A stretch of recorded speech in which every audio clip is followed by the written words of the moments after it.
अस्सलाम वालेकुम संगियों दा वेलियो तो मित्रो। उम्मीद है जी तुम ठीक हो सो। बहुत सारिया गल्लां तुसां नाल उर्दू च होइयां, इंग्लिश च होइयां। असां समझे अज तुसां गी अपनी ज़बानी गल करां ते अपना देसी माहौल जेह्ड़ा है ओह् दस्सां।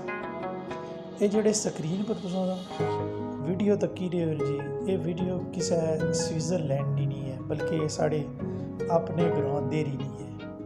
तो ये जी मस्जिद है जी, तो मस्जिद दे कोल है निक्का जा गरीबखाना, ये साढ़ा अपना घर है जी। ये तको न जी बेहतरीन ते खूबसूरत ये फले लोकाट भी, ये भी साढ़े ग्रां च साढ़े बागा च जी।